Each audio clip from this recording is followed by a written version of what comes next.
Hello dear friends, आप सभी का वेलकम है तनु क्लासेस आर्टकॉम में। जैसे कि आप सबको पता है 1 फरवरी से आप लोगों की परीक्षा शुरू होने वाली है। इसी में आप लोगों को पॉलिटिकल साइंस को लेकर के बहुत ही ज्यादा टेंशन है। कुछ छात्रों का डिमांड था कि सर राजनीति शास्त्र का कुछ ऐसा प्रश्न करवाइए जो कि एग्जाम के लिए काफी महत्वपूर्ण हो और हो सके तो एग्जाम में सीधे सीधे पूछ दे। जी हाँ, कुछ ऐसे ही प्रश्नों को आज की वीडियो में आप लोगों के डिमांड पर लेके आए हैं। मैं बस आप लोगों से इतना रिक्वेस्ट करूंगा, अगर आपको राजनीति शास्त्र डर लगता है, अगर आपको लगता है कि आपकी राजनीति शास्त्र की तैयारी अच्छी नहीं है, तो ये वीडियो आपको लास्ट तक देखना है, क्योंकि आज की इस वीडियो में हम लोग कुछ वैसे प्रश्नों को लेके आए हैं जो आपके बोर्ड एग्जाम के लिए बहुत ही ज्यादा इंपॉर्टेंट है।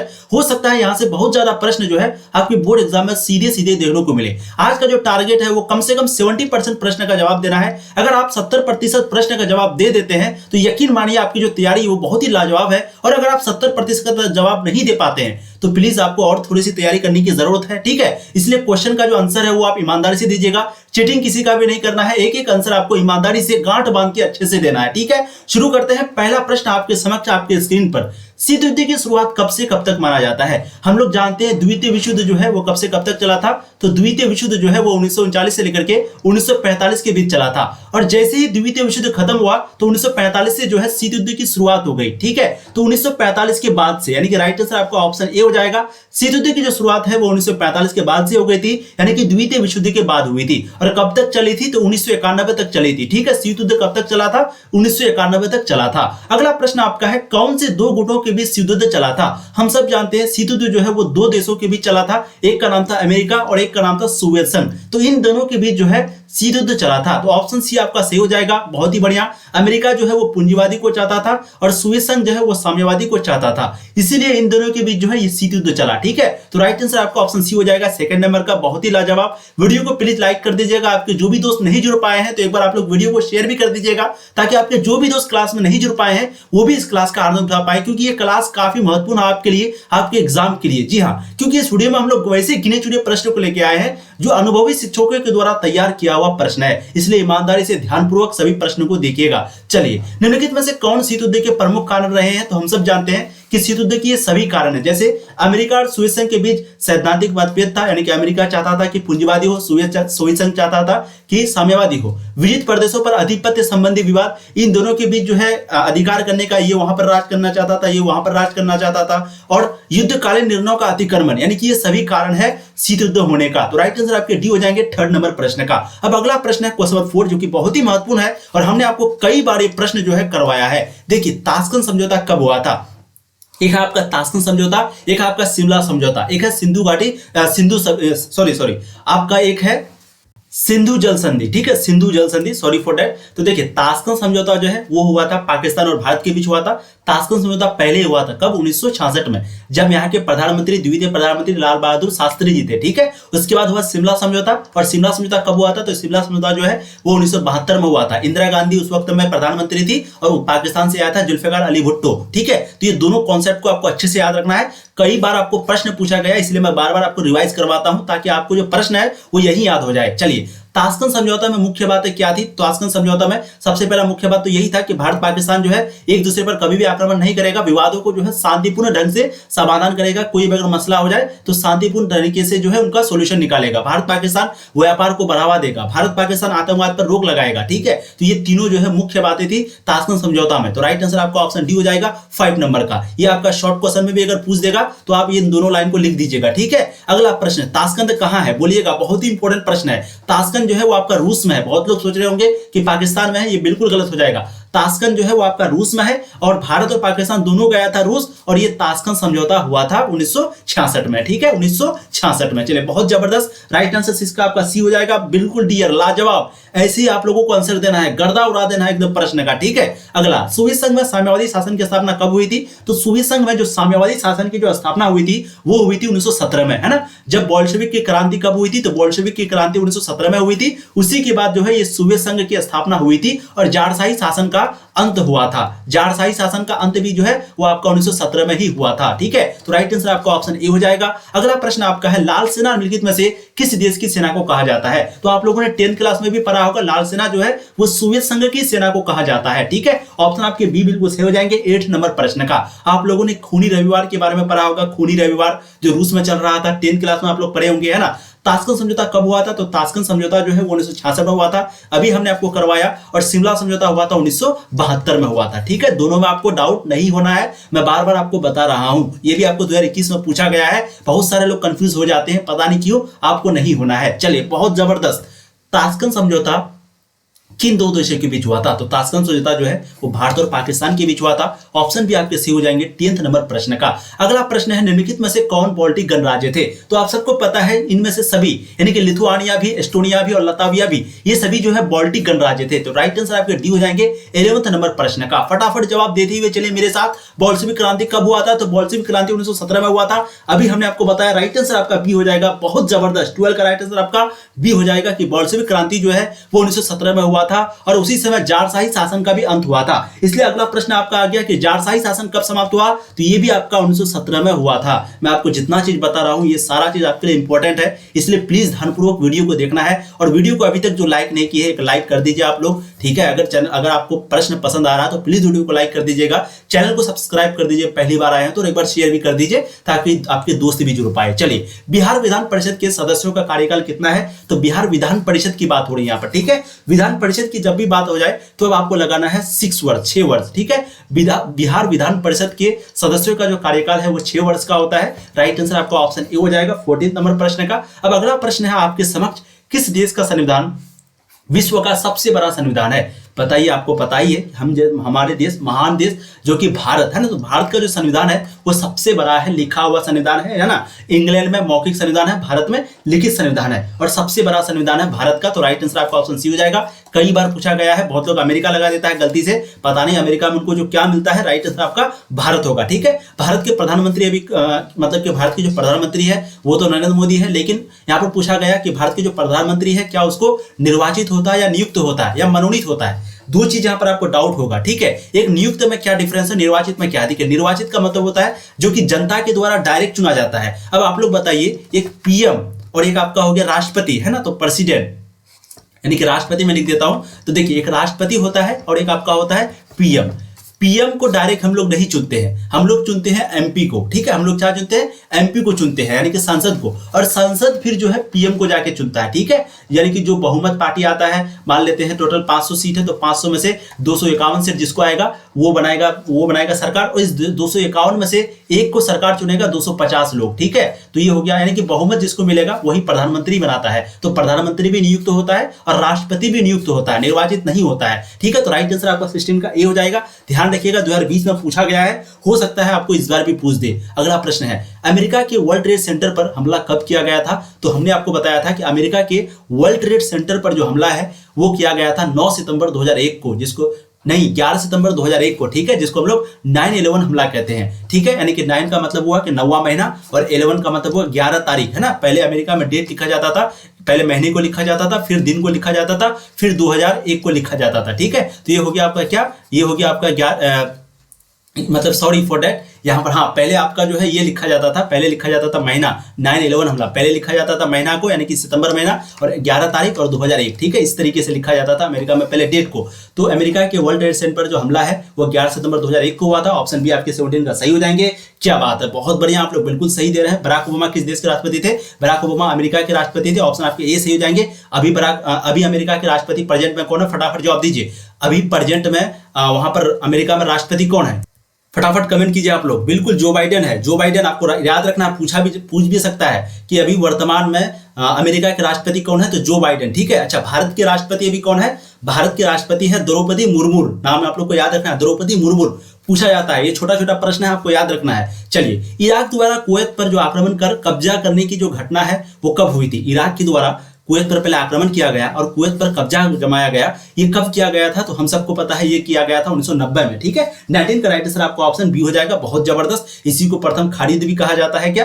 बिल्कुल, जब वापस यानी कि ये इराक द्वारा कुवैत पर आक्रमण किया, इसको नहीं, इसके बाद यानी कि जब अमेरिका आया, इराक पर हमला किया, इराक को हटा दिया कुवैत से, उसको खालिद कहा जाता है। ठीक है, तो 20 का अगला प्रश्न वही है, खालिद शुरू कब हुआ था? तो खालिद जो शुरू हुआ था वो हुआ था 1991 में। ठीक है, 1990 में कब्जा किया इराक। फिर जब सोवियत संघ ऑर्डर दिया सभी को कि जाओ इराक को हटा दो कुवैत से, क्योंकि वो बिना मतलब का कब्जा जमा के है, तो जब इराक को हटाने लगा तो उसी को कहा गया खाड़ी युद्ध, है ना, ऑपरेशन डेजर्ट स्टॉर्म, हम आपको पढ़ा चुके हैं। तो खाड़ी युद्ध कब शुरू हुआ था? 17 जनवरी 1991 को। ऑप्शन आपके ए से हो जाएंगे 20 नंबर प्रश्न का। खाड़ी युद्ध को ही हम लोग क्या बोलते हैं? Operation Desert Storm. ठीक है, खाड़ी युद्ध के समय इराक के राष्ट्रपति कौन थे? तो खाड़ी युद्ध जब हो रहा था तो उस वक्त में इराक के जो राष्ट्रपति है वो थे सद्दाम हुसैन। 21 का राइट आंसर आपको ऑप्शन ए हो जाएगा। ध्यान रखिएगा, बहुत ही महत्वपूर्ण प्रश्न है। यूरोपीय आर्थिक सहयोग संगठन की स्थापना कब हुई थी? यूरोपीय आर्थिक सहयोग संगठन की जो स्थापना है डियर, वो हुई थी 1948 में। बहुत जबरदस्त, क्या बात है, बिल्कुल आप लोग सही आंसर दे रहे हैं। मार्शल योजना कब हुआ था?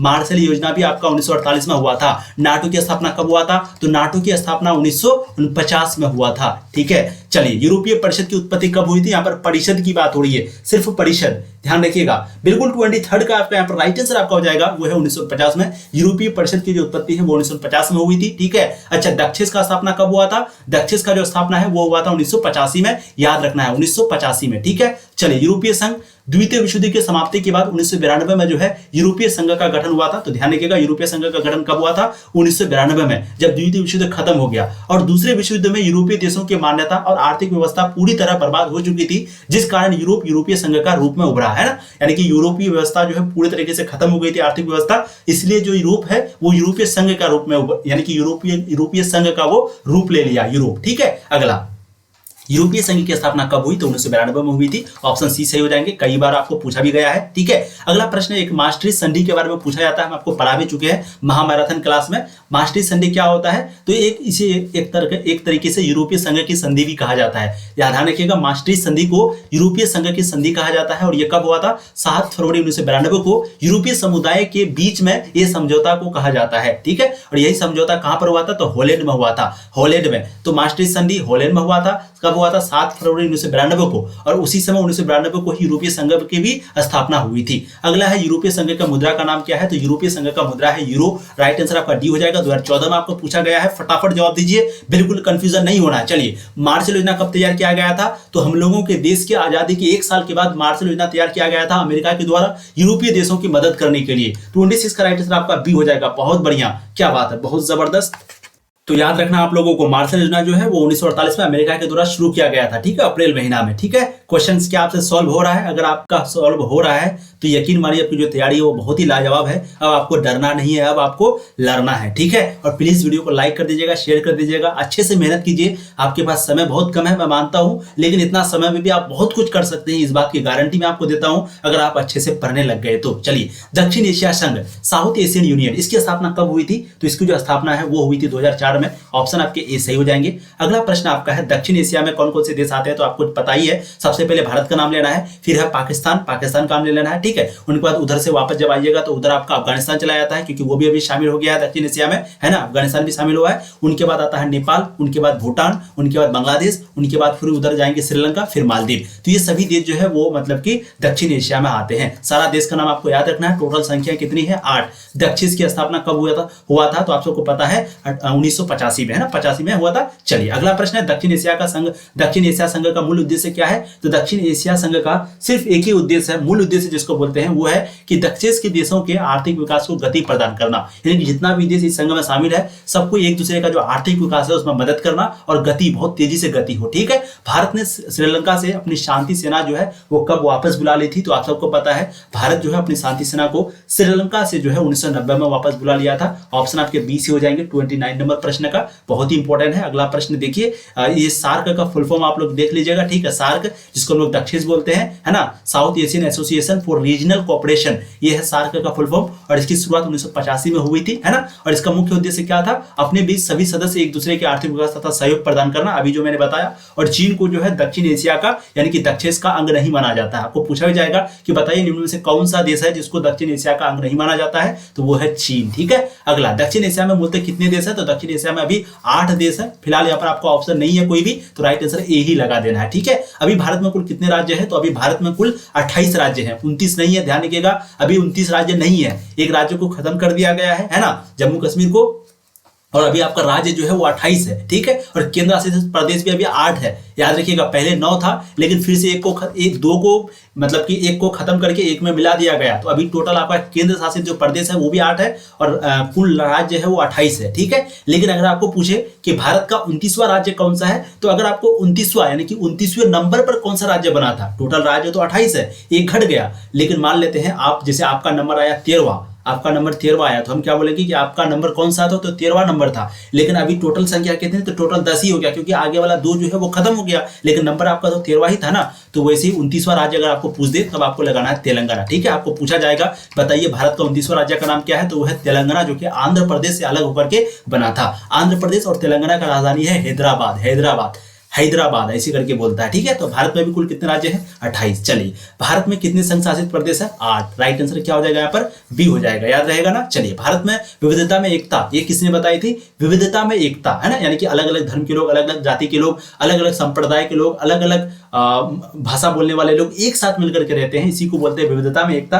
तो बताइए ये बात किसने बताई थी, 2015 में आपको पूछा गया है, और हम आपको जो क्वेश्चन बैंक करवाए हैं 2009 से 2022 तक, वहां पर भी ये सारा प्रश्न आपको करवाए हुए हैं, बिल्कुल जवाहरलाल नेहरू ने। ठीक है, भारत में विविधता में एकता की जो बात है वो जवाहरलाल नेहरू ने बताई थी। मैकमोहन रेखा कहाँ है, तो कितना आसान प्रश्न है, मैकमोहन रेखा जो है वो अरुणाचल प्रदेश में है। ठीक है, भारत और चाइना के बीच का जो सीमा है उसी को मैकमोहन रेखा कहा जाता है, और यह है अरुणाचल प्रदेश में। ऑप्शन बी सही हो जाएगा। अगला प्रश्न है, नेपाल में लोकतांत्रिक शासन प्रणाली की स्थापना कब हुई थी, तो नेपाल में जो लोकतांत्रिक शासन प्रणाली की जो स्थापना है वो हुई थी 2006 में। ठीक है, ऑप्शन आपके बी सही हो जाएंगे। 35 नंबर प्रश्न का, राष्ट्र संघ की स्थापना कब हुई थी, तो राष्ट्र संघ की जो स्थापना है वो हुई थी 10 जनवरी 1920 को। ठीक है, एक होता है राष्ट्र संघ, एक होता है यूएनओ, यानी कि संयुक्त राष्ट्र संघ। ठीक है, तो संयुक्त राष्ट्र संघ का जो स्थापना हुआ था वो हुआ था 1945 के बाद, यानी कि जब द्वितीय विश्व युद्ध खत्म हुआ था। और राष्ट्र संघ का स्थापना कब हुआ था, जब प्रथम विश्व युद्ध खत्म हुआ था, यानी कि 1919 में हुआ था जब, है ना। तो 10 जनवरी 1920 को जो है राष्ट्र संघ की स्थापना हुई थी। बहुत बढ़िया, बहुत जबरदस्त। और 1945 में संयुक्त राष्ट्र संघ, दोनों अलग अलग चीज है। चलिए,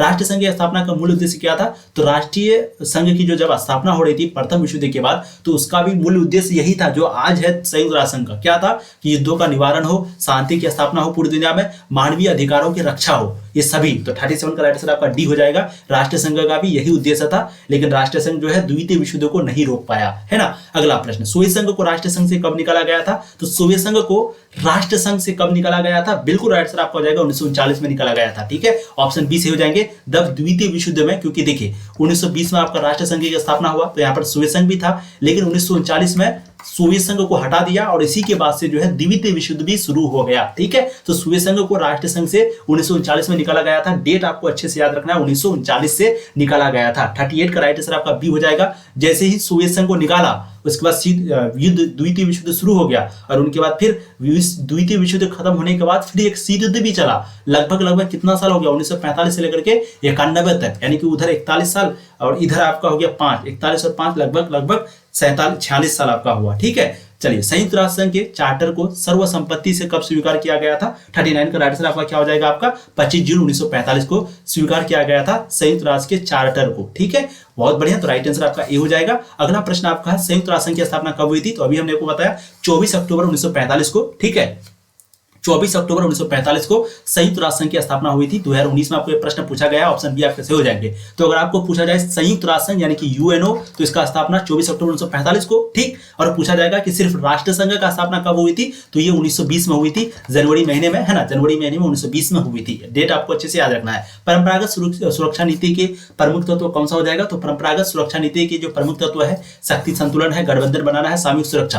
यानी कि सिंपली अगर आप सुरक्षित रहना चाहते हैं तो या तो आप परमाणु बम जैसे हम लोग रखे हैं, चाइना और हम लोग का ताकत एक तरीके से बराबर है, क्योंकि मेरे पास भी परमाणु है, तो शक्ति संतुलन हो गया, तो हम पर हमला नहीं कर पाएगा। या फिर हम उसे गठबंधन बना लेंगे तो हम दोनों मिल जाएंगे, या फिर सामूहिक सुरक्षा। तो ये सभी राइट आंसर आपका हो जाएगा डी। 2021 में ये प्रश्न पूछा गया है। ठीक है, अगला प्रश्न, गठबंधन का मतलब क्या होता है, तो गठबंधन का मतलब होता है सैन्य आक्रमण या अपनी सुरक्षा के लिए राष्ट्रों के बीच गठबंधन। ऑप्शन आपका ए बिल्कुल सही हो जाएगा। ठीक है, एक डियर आप लोग को बात बताते हैं, जैसे बहुत सारे स्टूडेंट पीडीएफ अभी नहीं लिए हैं और बहुत सारे बोल रहे थे कि सर पीडीएफ कैसे लें। आपको सिंपली इस नंबर पे ध्यान से देखिएगा, 7667, ठीक है, 532320 7667532320। इस नंबर पे आपको सिर्फ व्हाट्सएप मैसेज करना पीडीएफ के लिए। पीडीएफ में आपको जैसे objective question VVI, subjective question VVI, उनके बाद क्वेश्चन बैंक, उनके बाद गेस क्वेश्चन, ठीक है, गेस क्वेश्चन, उनके बाद 2009 से लेकर के 2022 तक का क्वेश्चन, ठीक है, कोई भी सब्जेक्ट, यानी कि टोटल आपका 5 या 6 सब्जेक्ट होगा, तो सभी सब्जेक्ट का आपको दिया जा रहा है सिर्फ और सिर्फ 249 रुपये में, सिर्फ और सिर्फ कितना,